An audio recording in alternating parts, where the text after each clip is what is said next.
this group, and our topic is all about business software. But before that, let's talk first about software. So what is software? Software is a series of interaction to a computer or other digital device to execute and all processes, such as the displaying text, mathematically manipulating numbers, or copying, deleting documents. Digital device only understand interaction made after electrical signals alternating between two states, which eventually close or open tiny electrical circuits. And also, software, it is intangible parts. It's because we cannot touch it physically. So the example of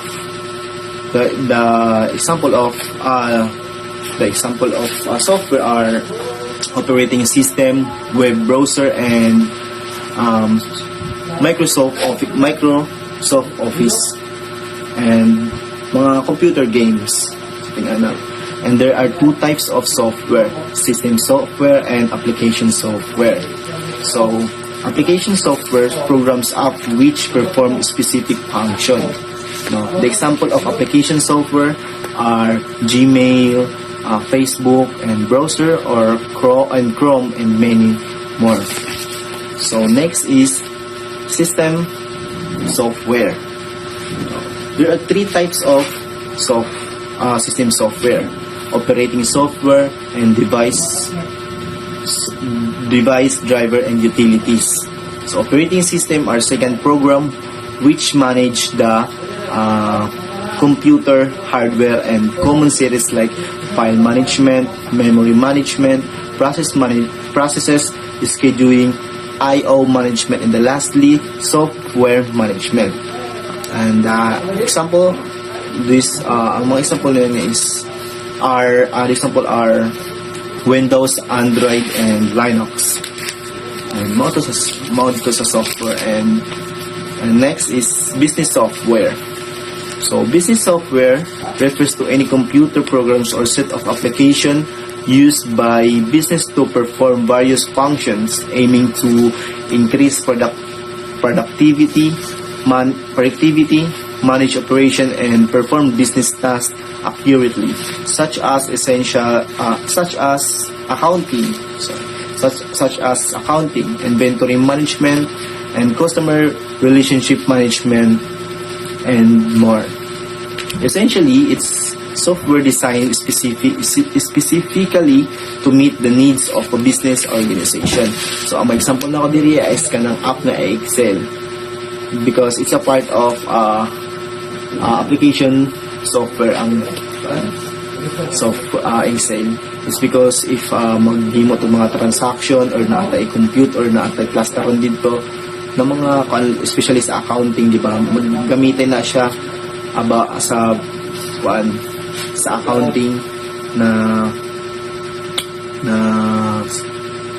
part ang Excel.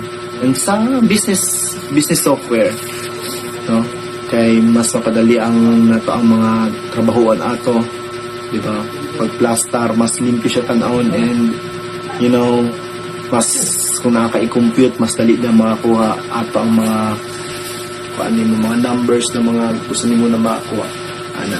And next is sa Facebook. I think Facebook is because mas bisag duga ay bisag lagyo mo sa imong business partner, sabi nga na makapag-communicate niya, naamigay ang communication ay, di ba, we know that na ang Facebook is so grabe siya nakatabang sa ato and sa business organization makatabang din na siya.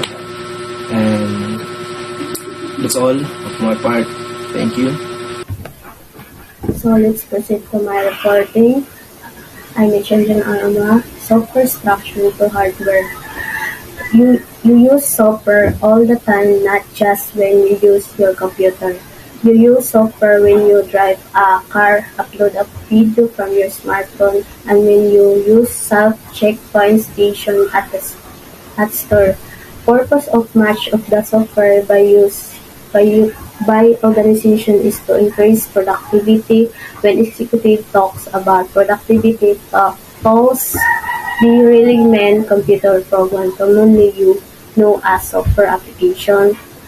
Use computer software or just software these are mga general term na used to describe a collection of a computer na program to produce and documented that perform some tasks on a computer system. These are my two topics and two major categories of software. First is applications software, enable user to complete particular application or tasks such as word processing, investment analysis, data manipulation, or project management. Ang application software is these are designed to help user to perform particular application or application software focus on providing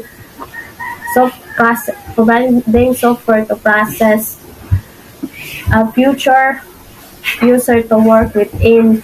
Ang word professors is naga-involve na siya sa mga editing or creating text based on documents. Well, ang investment analysis is these are focus on mga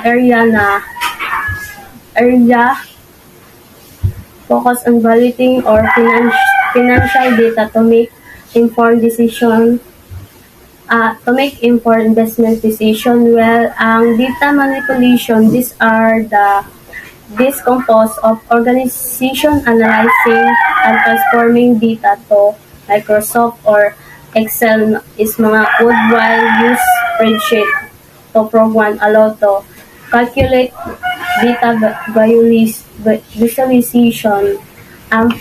Projects management is these are involves planning, executing, and monitoring project.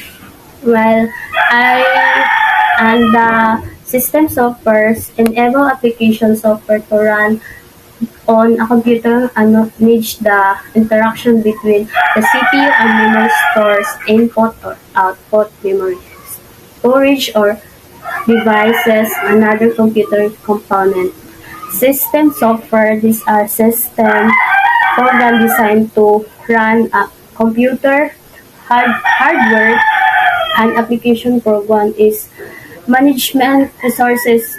These are the system software na manage the computer resources including the CPU, memory, storage, and input and output devices. Well, these are the application that needed in input devices are the keyboards.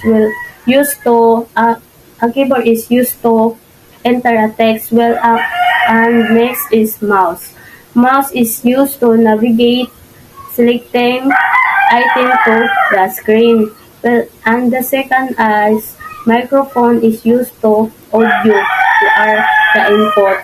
Webcam used to video, and the scanner is image. These are the image or document can scan. Well, the output devices are the monitor, printer, speaker, headphones, and these are my part. This one. Application software, the programs designed to perform specific jobs such as calculating and executing a company's payroll are collectively called application software. The programs that serve varied purposes such as developing decision-making tools or creating documents are called general-purpose application software. Spreadsheets and word processor are general-purpose application. So, the application specific software is muning mga nakaprogram lang siya sa either certain jobs naka-specific lang ng such as managing company's payroll, while ang general purpose specific software is meaning naka-design siya for multiple purposes. Some of the example of this ang spreadsheet, word processor because they can use for multiple tasks. Ang spreadsheet na siya Excel, Google Sheet, While ang word processor is na siya ay Microsoft Word, Documents, and PDF, and etc. While unlike sa application space software is naka-specific lang siya in that certain jobs. Example of application software such as productivity, entertainment, and communication. Office productivity application. First is ang spreadsheet, such as Microsoft Excel no longer limit users to entering numbers and performing basic arithmetic calculations. They include a long list complex mathematical, statistical, financial, and other functions that users to integrate into analysis models. So, ang spreadsheet is a computer application for computation, organization, analysis, and storage of data in a tabular form. One of the examples of the spreadsheet and is ang Excel. By the help of Excel, we able to organize, calculate the data by the using of the formula. Second one is presentation tools such as Microsoft PowerPoint enable professionals and salespeople to quickly develop impressive presentations. One does not need to be a graphics expert because the tools provide wide selection of font types and size and allow users to embed almost any art of that they find with the permission or the created in graphics is programs. So presentation tools such as Microsoft PowerPoint, it can help easily to create visually appealing and engaging presentation. One does not need to be graphics expert because almost it is complete as long as you know how to use PowerPoint. Presentation is important. For example, to a salesperson to a client, instead to talk to a client and introduce the product, you use a presentation to explain easily to explain and communicate effectively. Next one is file management and data management. The tools enable the creation and manipulation of local or shared databases. Popular database management systems such as Microsoft Access are relatively easy to learn and create simple databases. File management and data management, it helps users to create and manage the database either with a personal used or within the organization. The file management is focuses on organizing, storing, and accessing files on a computer, while the data management is focuses to collection, storage, processing, and analyzing the data. So the next one is the graphics. The programs makes easy to create, integrate image, and manipulate digital photographs. They are often used to create graphics to be placed on web page. The large selection of these tools includes Adobe's Illustration and Photoshop, Corel Paint Shop Pro, and Sara Designer Pro, as well as the free InfanView and Game. So the graphics, it helps users to create and edit whether digital art or and photo manipulation or web design. The next one is the desktop publishing tools such as Microsoft Publisher, Adobe Design, and Serif Page Plus enable both expert and novice to easily to create professional looking pamphlets, newspapers, cards, calendars, and many other items for publication on paper or as web pages. So publishing tools help to create quality printed and digital materials such as pamphlets, newspapers, cards, and calendars. These tools is provided for templates, layout, options, and design elements. The last one is the project management tools such as Microsoft Project, Basecamp, or free software alternatives such as Open Workbench and Open Projects help managers of any type of projects such as building, constructions, product development, and software development to plan and projects and track their progress. So project management tools is designed to help managers and team plan, organize, and track the progress of this project. These tools is useful projects such as construction, projects development, and software development. So, good day everyone. So, let me discuss each of you the system software now. So, lend me your eyes and ears to listen. So, let's proceed to the system software. So system software is programs that are designed to carry out general routine operations such as the interface between the user and computers, loading a file, copying a file, or deleting a file, as well as managing memory resources and operating peripheral equipment such as monitors and printers. So, the system software no is muna siya ang type sa computer programs na nag-helps sa kanang pag-run sa kanang computers. It also manage subs sa hardware or pag-allow sa kanang mga others nga mga programs like kanang games and apps no to work properly. And then example ana is the operating system sa example sa system software is the operating system. So let's proceed to the operating system. So what is operating system? Operating system is the single most important program that runs on a computer and the most important type of the system software. The operating system is sometimes called as the traffic cop or the boss of computers resources. So the operating system is mo ni siya ang so when we say operating system, so mo na siya ang kanang main software no that controls sa kanang computers, cellphones or sa kung unsa na device ang imuha nga pagagamiton. And then ang operating system is it helps you use apps no or kanang sa pag opening mo kanang mga files or sa pag-connect nimo kanang wifi kana isa na siya sa mga ginabuhat sa operating system no sa pag-work sa tanan niya kanang smooth siya. And then there are 5 operating system functions no nga na-indicate na mo diri. So first is the user interface, second the memory allocation, third plug and play, fourth increasing service from operating system, and the fifth is the operating systems, the current operating systems no. So when we say user interface, an important part of the operating system is the user interface. A graphical user interface or GUI makes the use of the computer intuitive and easier to learn.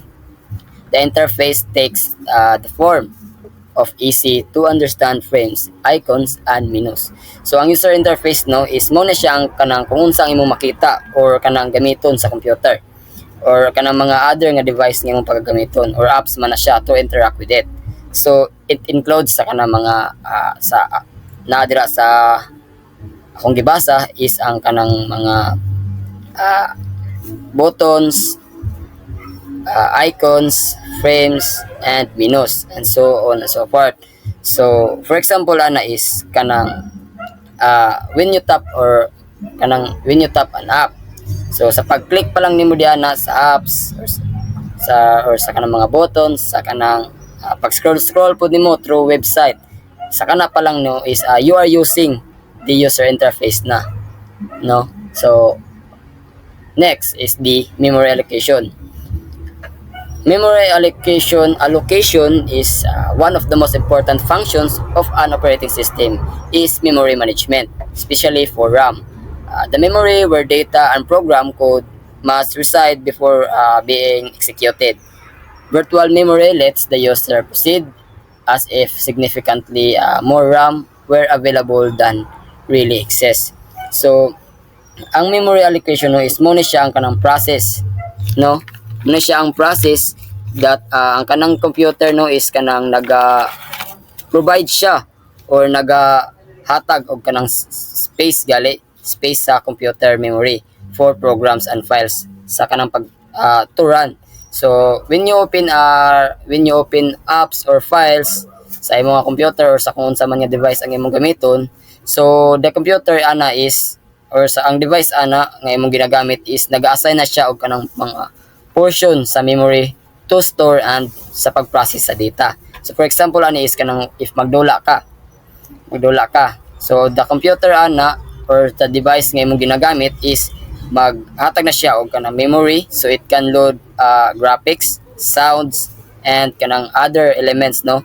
And if magundang sab ka, so ang memory ana is mo freed up siya sa other nga task no. So next is the plug and play. So plug and play is a good operating system should also facilitate fairly simple changes to hardware or configuration. When a new device such as an external hard disk, DVD burner, external communication device, or joystick is attached to a computer, so the operating system job is recognize the new attachment and its function.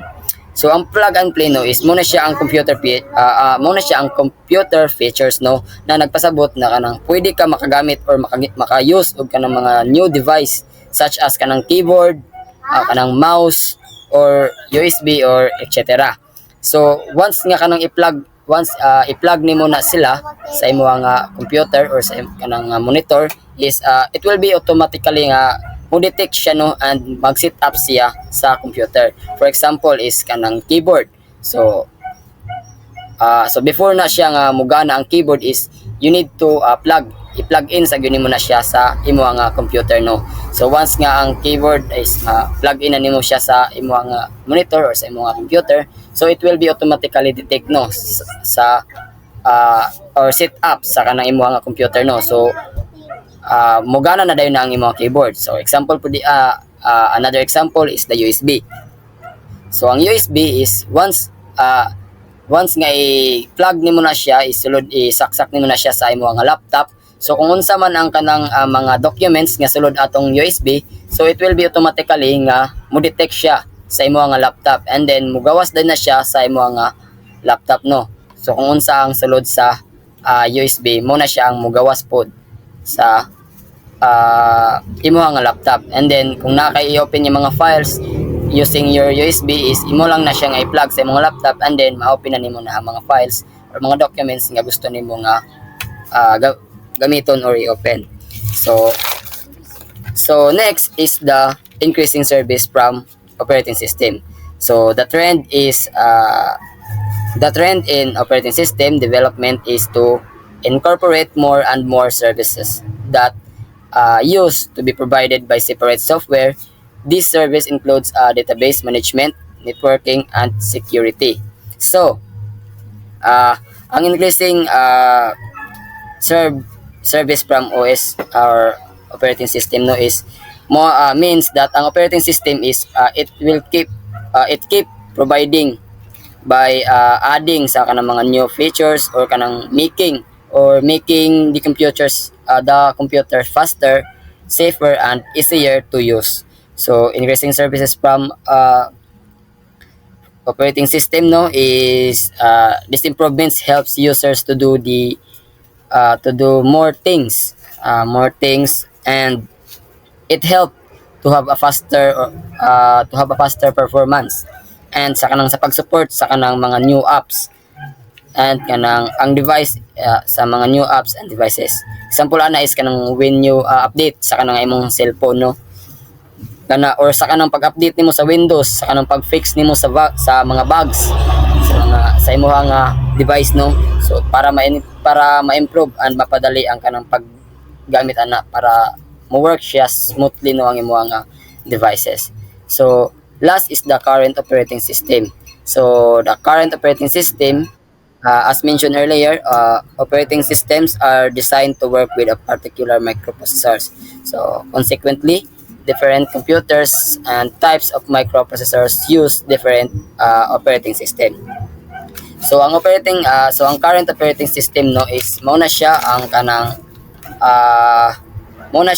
nagaran sa karon no sa imong computer or cellphone. So muna siya ang kanang software nga kanang nagaran sa imong device o kanang nagatabang nimo to open sa kanang apps sa pag-browse sa internet and etc. So example ani is kanang pag mag-use ka og kanang mga mag-use ka og Windows 11 sa imong laptop or Android sa imong cellphone. So muna na siya ang kanang imong current operating system no sa kung unsa ang imong ginabuhat sa imong device. So next. So muna siya ang so there is the muna siya ang kanang application no sa operating system no. So first is the operating system can send images to the monitor. So Second, it receives also the input from the keyboard and the mouse. Third, it receives information from a network card. And fourth, it sends documents to the printer. And the last is it keep tracks or files and directories. So muna siya ang application sa operating system kung yun siya niya pagpagana no ang mga devices. So, let's proceed to the consideration for package software. So, muna siya ang pinaka-importante po sa nga i-considerate nimo sa package software no, which is dako po ni siya impact no most samot na sa kanang mga business sa mga company sa kanang mga magagamit sa kaning system no. So, first let's proceed. So, when an application is developed specially for an organization, specific program goals and customs requirements are considered during the development process, such as requirements include business needs, organizational culture needs, the need to interface such other systems, and performance issues such as response times. However, organizations find ways to satisfy many needs with ready-made software as well. So, example ani so diri is when ang company is nag-create sila og special application no. So di design it based sa kung unsa ang ilang mga needs or unsa ang ilang mga specific needs, and then kung unsa ang kanang pamaagi sa ilang business. And then they also make it sure that it can connect with other systems no. However, some companies is nagagamit sila og kanang mga ready-made software no, tungod kay mas faster and cheaper siya kumpara sa kanang pag-create og kanang customs application no.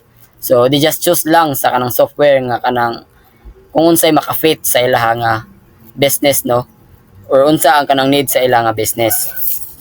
So, next, when considering the selection of package software, it is important for business to differentiate their needs versus nice-to-haves. So, this process does not suggest that important business functions should be disregarded for the sake of purchasing a particular software package. So the factors to be considered when purchasing large software packages such as ERP software are significantly more complex. So sa diri is when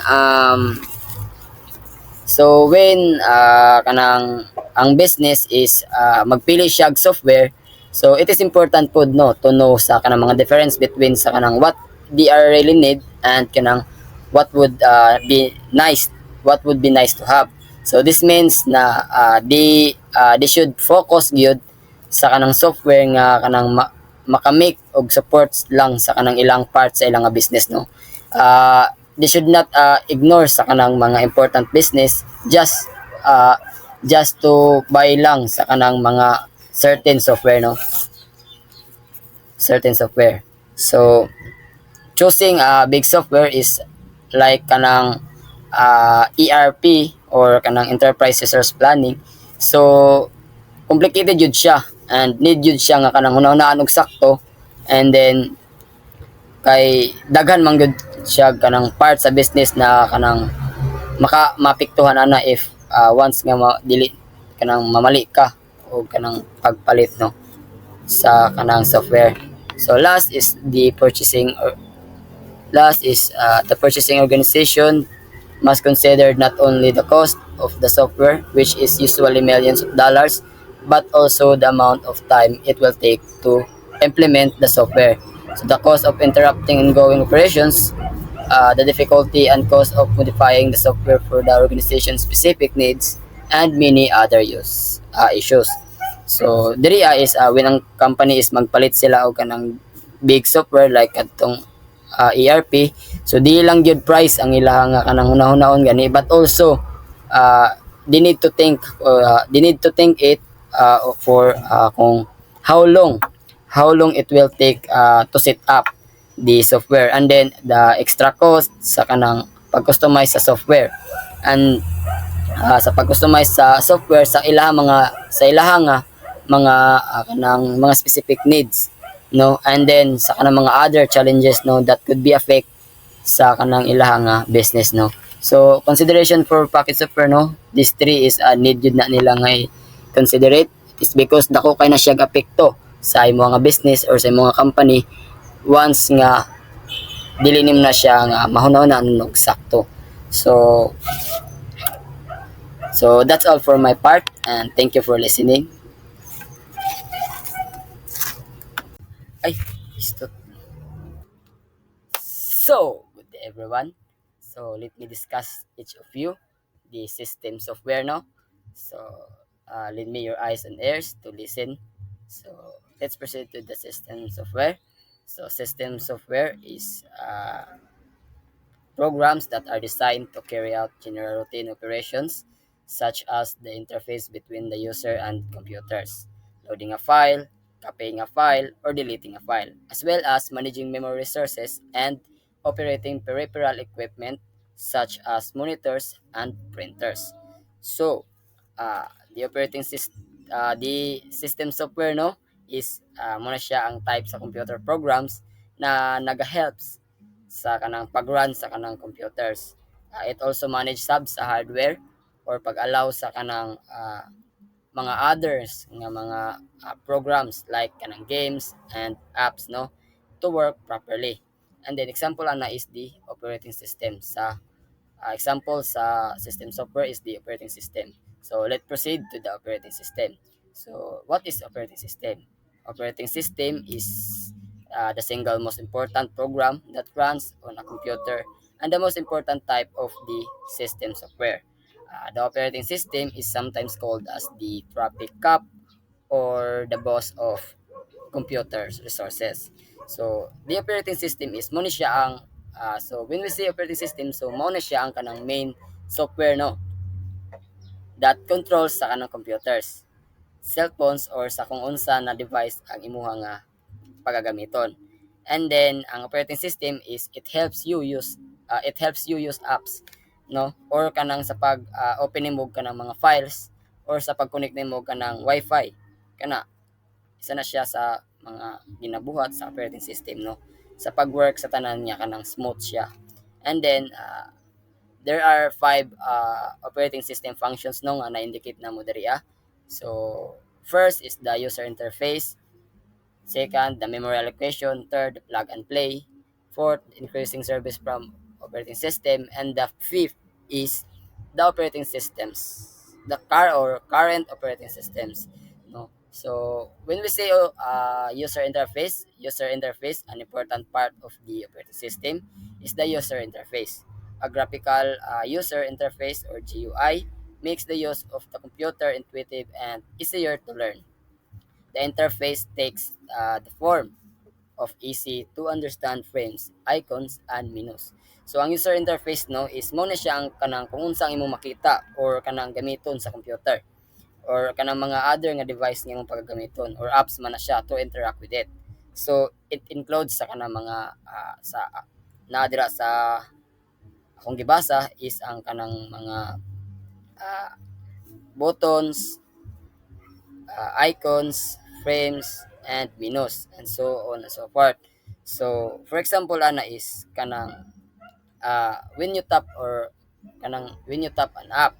So, sa pag-click pa lang nimo diana sa apps or sa kanang mga buttons, sa kanang pag-scroll po nimo through website, sa kana pa lang, no, is you are using the user interface na, no. So, next is the memory allocation. Memory allocation is one of the most important functions of an operating system is memory management, especially for RAM. The memory where data and program code must reside before being executed. Virtual memory lets the user proceed as if significantly more RAM were available than really exists.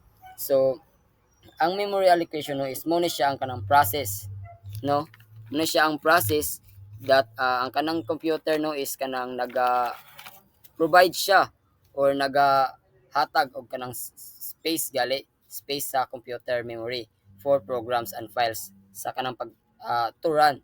So when you open apps or files sa imong nga computer or sa kung unsa man nga device ang imong gamiton, so the computer ana is or sa ang device ana nga imong ginagamit is nag-assign na siya og kanang mga portion sa memory to store and sa pag-process sa data. So for example ani is kanang if magdula ka.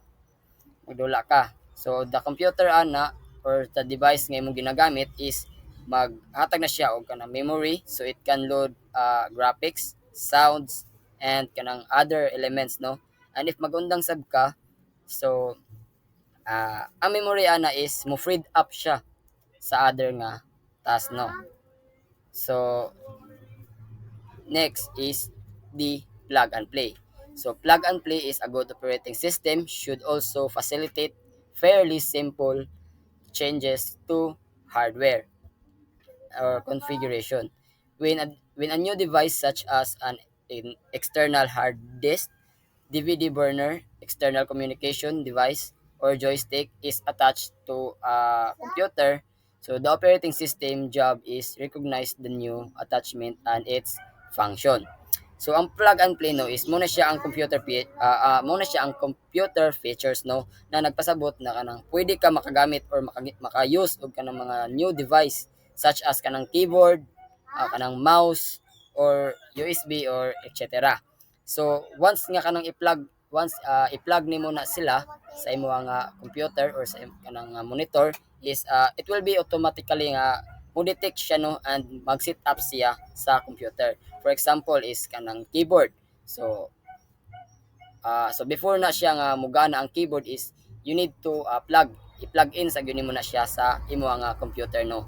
So once nga ang keyboard is plug in na nimo siya sa imo nga monitor or sa imo nga computer, so it will be automatically detect no sa or set up sa kanang imo nga computer no. So mogana na dayon na ang imong keyboard. So example po another example is the USB. So ang USB is once nga i-plug nimo na siya, isaksak nimo na siya sa imong nga laptop. So kung unsa man ang kanang mga documents nga sulod atong USB, so it will be automatically nga mo detect siya sa imong nga laptop and then mugawas din na siya sa imong nga laptop no.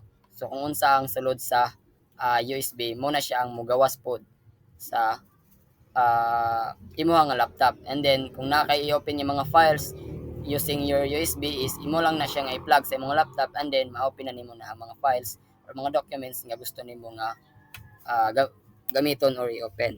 So next is the increasing service from operating system. So the trend in operating system development is to incorporate more and more services that used to be provided by separate software. This service includes database management, networking, and security. So, ang increasing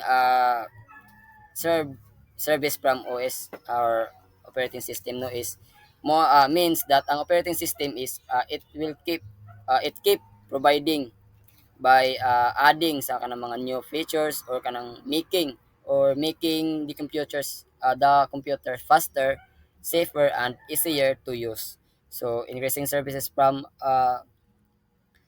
operating system no is these improvements helps users to do more things and it help to have a faster performance and sa pag-support sa kanang mga new apps and kanang ang device sa mga new apps and devices.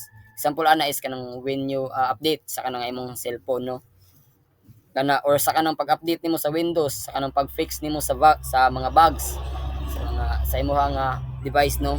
So para ma-improve and mapadali ang kanang paggamit ana para mo work siya smoothly no ang imong nga devices. So last is the current operating system. So the current operating system as mentioned earlier, operating systems are designed to work with a particular microprocessors. So consequently, different computers and types of microprocessors use different operating system. So ang current operating system no is mao na siya ang kanang ah muna siya ang kanang nagaran sa karon no sa imo nga computer or cellphone. So mao na siya ang kanang software nga kanang nagaran sa imong device o kanang nagatabang nimo to open sa kanang apps sa pag-browse sa internet and etc. So example ani is kanang pag mag-use ka og kanang mga mag-use ka og Windows 11 sa imong nga laptop or Android sa imong cellphone. So, muna na siya ang kanang imong current operating system no sa kung unsa ang imong ginabuhat sa imong nga device. Is that? So, next. So, muna siya ang so there is the muna siya ang kanang application no sa operating system no. So, first is the operating system can send images to the monitor. So, second, it receive also the input from the keyboard and the mouse. Third, it receives information from a network card. And fourth, it sends documents to the printer. And the last is it keep tracks or files and directories. So muna siya ang application sa operating system kung yun siya niya pagpagana no ang mga devices. So, let's proceed to the consideration for package software. So, mo na siya ang pinaka-importante pod sa nga i-considerate nimo sa package software no, which is dako po ni siya impact no most samot na sa kanang mga business sa mga company sa kanang magagamit sa kaning nga system no. So, first let's proceed. So, when an application is developed specially for an organization, specific program goals and customs requirements are considered during the development process, such as requirements include business needs, organizational culture needs, the need to interface such other systems, and performance issues such as response times. However, excuse me. However, organizations find ways to satisfy many needs with ready-made software as well. So, example ani so diri is when ang company is naga-create sila og special application no. So di design it based sa kung unsa ang ilang mga needs or unsa ang ilang mga specific needs and then kung unsa ang kanang pamaagi sa ilang nga business. And then they also make it sure that it can connect with other systems no. However, some companies is nagagamit sila og kanang mga ready-made software no tungod kay mas faster and cheaper siya kumpara sa kanang pag-create og kanang customs application no. So they just choose lang sa kanang software nga kanang kung unsay maka-fit sa ilaha nga business no or unsa ang kanang need sa ilang nga business.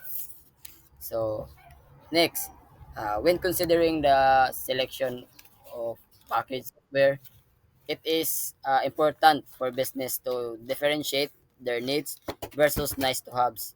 So this process does not suggest that important business functions should be disregarded for the sake of purchasing a particular software package. So the factors to be considered when purchasing large software packages such as ERP software are significantly more complex. So, sa diri is when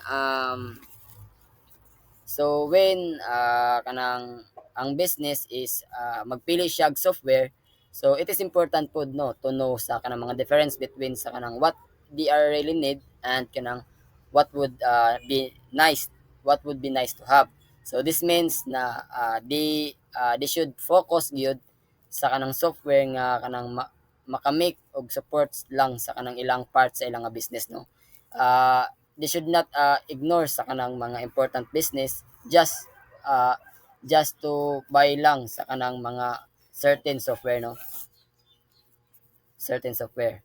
So choosing a big software is like kanang ERP or kanang enterprise resource planning. So complicated jud siya and need jud siya nga kanang hunahunaan og sakto and then kay daghan man gyud siya kanang part sa business na kanang mapiktuhan ana if once nga dili kanang mamali ka o kanang pagpalit no sa kanang software. So last is the purchasing organization must consider not only the cost of the software, which is usually millions of dollars, but also the amount of time it will take to implement the software. So the cost of interrupting ongoing operations, the difficulty and cost of modifying the software for the organization's specific needs, and many other issues. So diri is when ang company is magpalit sila og kanang big software like atong ERP. So di lang gyud price ang ilang nga kanang hunahunahon gani, but also they need to think it for kung how long how long it will take to set up the software, and then the extra cost sa kanang pag-customize sa software, and sa pag-customize sa software sa ilahang nga mga kanang mga specific needs, no, and then sa kanang mga other challenges no that could be affect sa kanang ilahang business, no. So consideration for package software, no, these three is need yun na nila nga considerate is because dako kay na siya apekto sa imo nga business or sa imo nga company once nga dili nim na siya nga mahuna-una og sakto. So that's all for my part, and thank you for listening.